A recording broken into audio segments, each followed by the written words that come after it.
Conférence 49. La différence d'origine entre être humain et animal. Point. Afin de tirer au clair la différence d'origine entre l'être humain et l'animal, il faut une dissection plus détaillée de la création que celle ayant été effectuée jusqu'ici. L'appellation usuelle, d'âme groupe, pour les animaux en opposition avec le « je » personnel de l'être humain n'est pas suffisante, bien qu'en principe elle soit très justement pensée. Par là, il n'est donné qu'une désignation générale de ce qui se rapproche le plus possible du plan terrestre. Mais la véritable différence n'est pas mentionnée. Il faut préalablement tenir compte de l'évolution de la création, telle qu'elle est expliquée dans l'exposé « Évolution de la création » conférence 52.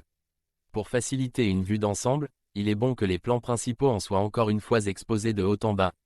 Petit 1. Le plan divin comprenant le divin inessentiel égal à Dieu et le divin essentiel.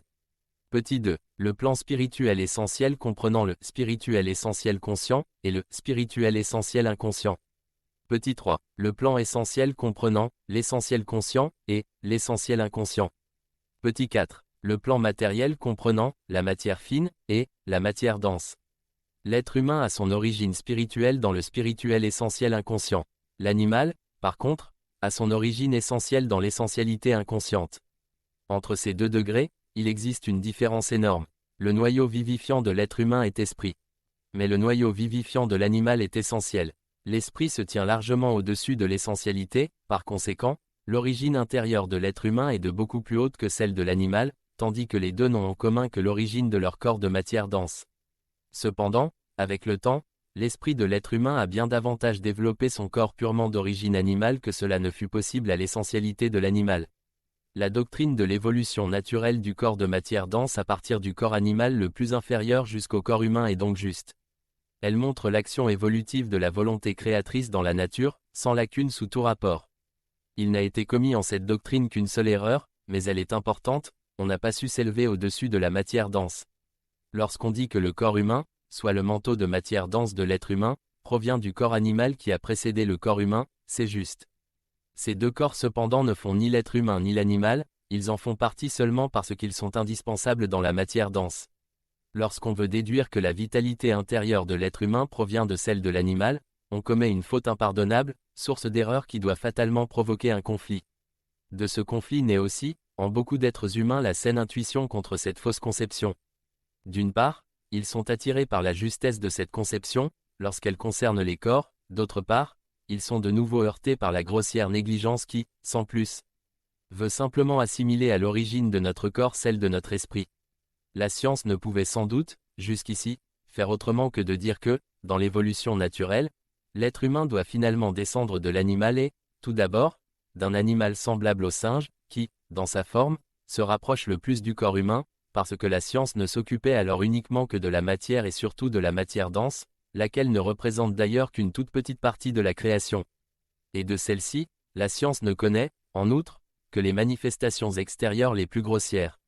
En réalité, donc, infiniment peu, autant que rien.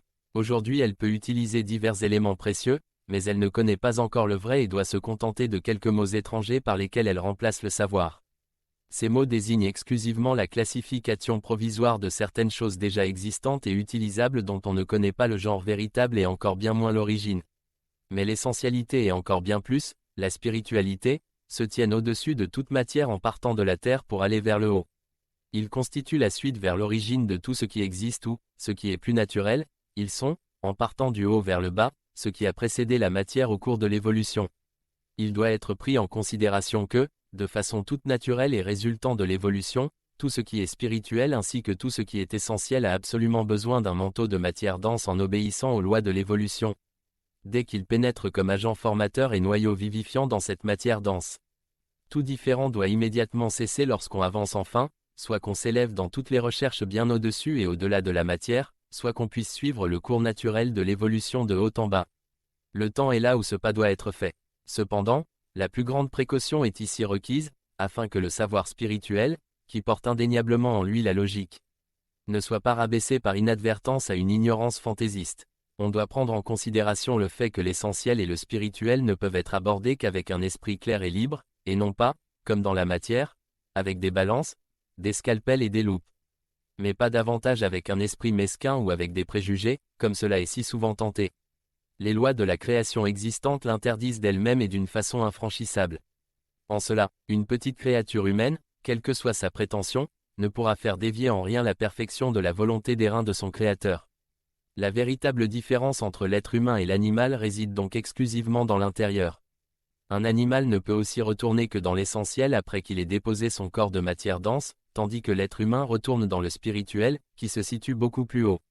L'être humain peut, certes, sous certains rapports, s'abaisser souvent jusqu'à l'animal, mais il demeure malgré cela toujours un être humain, puisqu'il ne peut se soustraire à la responsabilité, laquelle a son germe dans son origine spirituelle.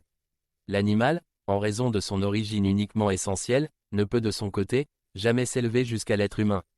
En réalité, la différence entre les corps ne réside que dans la forme et dans l'évolution plus noble de l'être humain, celle-ci fut provoquée par l'esprit, après qu'il eut fait son entrée dans le corps de matière dense, revoir la conférence 7. La création de l'être humain. Conférence 50. La séparation entre l'humanité et science. Point. Cette séparation ne devrait pas exister, l'humanité entière a pleinement droit à la science.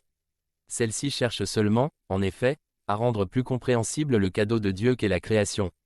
L'activité réelle de chaque branche de la science consiste dans la tentative d'approfondir de plus près les lois du Créateur, afin que celle-ci puisse, grâce à une connaissance plus exacte, recevoir une meilleure utilisation en vue du bien de l'humanité. Tout cela n'est rien d'autre que le désir de se soumettre à la volonté divine.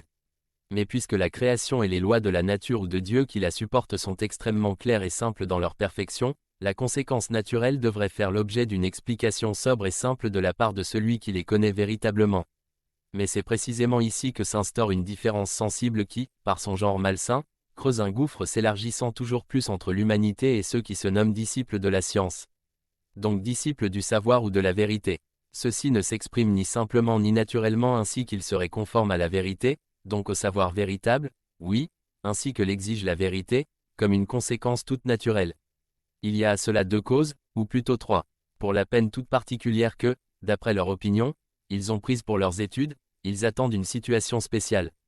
Ils ne veulent pas volontiers reconnaître que ces études, elles aussi, ne sont qu'un emprunt fait à la création parfaite, tel que peut l'exécuter de façon similaire un simple paysan par une paisible observation de la nature qui lui est nécessaire, ou tel que d'autres êtres humains peuvent le faire pour leurs travaux pratiques. En outre, aussi longtemps que son savoir ne lui permettra pas d'approcher réellement la vérité, un disciple de la science sera, selon l'ordre des choses, toujours contraint de s'exprimer en langage peu clair. Ce n'est que lorsqu'il aura réellement saisi la vérité elle-même que, conformément aux lois, il deviendra obligatoirement simple et naturel dans ses descriptions. Or ce n'est pas un secret que précisément, les ignorants au cours de leur démarche vers le savoir, parlent plus volontiers que les savants eux-mêmes, mais ils sont obligés de se servir de l'ambiguïté parce qu'ils ne peuvent faire autrement, étant donné qu'ils n'ont pas encore la vérité, donc le véritable savoir devant eux. Troisièmement, cependant, il existe effectivement un danger de voir la généralité des êtres humains n'accorder que très peu de considération à la science. Si celle-ci voulait se montrer sous le manteau naturel de la vérité, les êtres humains la trouveraient alors trop naturelle pour lui accorder quelque valeur. Mais que ce soit précisément cela qui soit juste et donne à toute chose sa mesure authentique et vraie, ils ne peuvent l'imaginer. Ce n'est cependant que dans la compréhension naturelle des faits que repose la garantie de la vérité. Les êtres humains ne sont pas si faciles à s'y convertir, ils ne voulurent pas non plus reconnaître en Jésus le Fils de Dieu, parce qu'il vint à eux, trop simplement. Ce danger, les disciples de la science le connaissaient exactement depuis longtemps. C'est pourquoi, par prudence, ils se sont fermés de plus en plus à la simplicité naturelle de la vérité. Afin de se faire valoir, eux et leur science, ils créèrent des obstacles de plus en plus infranchissables par leur profonde réflexion. Le savant, s'élevant au-dessus de la masse, dédaigna de s'exprimer de manière simple et compréhensible à tous. Cela tenait souvent à la raison, presque inconsciente chez lui, qu'il ne lui resterait sans doute pas grand-chose de son bagage, s'il n'avait composé une manière spéciale de s'exprimer dont l'étude ne peut être faite que pendant de longues années dans des écoles spéciales.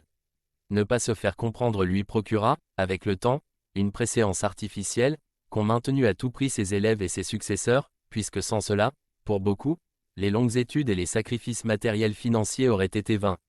Aujourd'hui, on en est arrivé au point où, pour de nombreux savants, il n'est plus du tout possible de s'exprimer devant les êtres humains simples de façon nette, claire et compréhensible, c'est-à-dire simplement. Cet effort exigerait de leur part, l'étude la plus difficile et requerrait une génération humaine. Mais, avant toute chose, Elle aurait ce résultat désagréable pour beaucoup que seuls se distingueraient les êtres humains qui peuvent donner à l'humanité quelque chose venant d'un réel pouvoir et qui sont prêts à le mettre à son service. À présent, l'explication de son discours par ce qui est incompréhensible à l'opinion commune est une caractéristique particulièrement saillante du monde des savants.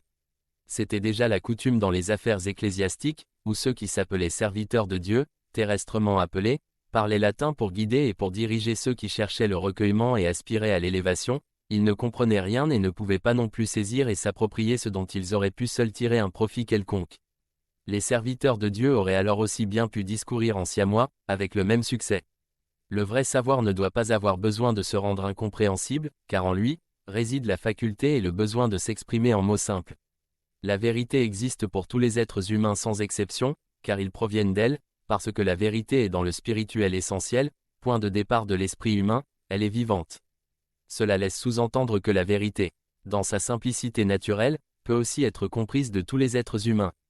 Mais, dès que, dans la retransmission, elle est rendue compliquée et incompréhensible, elle ne reste plus pure ni vraie lorsque ses descriptions se perdent en détails secondaires dans l'accessoire qui n'a pas la même signification que le noyau. Ce noyau, l'authentique savoir, doit être compréhensible à tous. Ce qui est artificiellement échafaudé ne peut, du fait de son éloignement de la nature, renfermer en lui que peu de sagesse. Celui qui ne peut pas transmettre le vrai savoir simplement et naturellement ne l'a pas saisi, c'est pour cela qu'il cherche à cacher quelque chose, il est comme une poupée bien fardée, mais sans vie. Quiconque laisse des lacunes dans la logique et en exige une foi aveugle, celui-là fait du Dieu parfait une idole dérisoire et prouve qu'il n'est pas lui-même sur le juste chemin et ne peut donc pas, non plus, guider sûrement.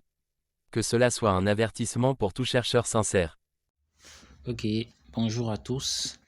Prochainement, nous aurons la lecture des conférences 51 et 52, intitulées respectivement Esprit et Évolution de la création.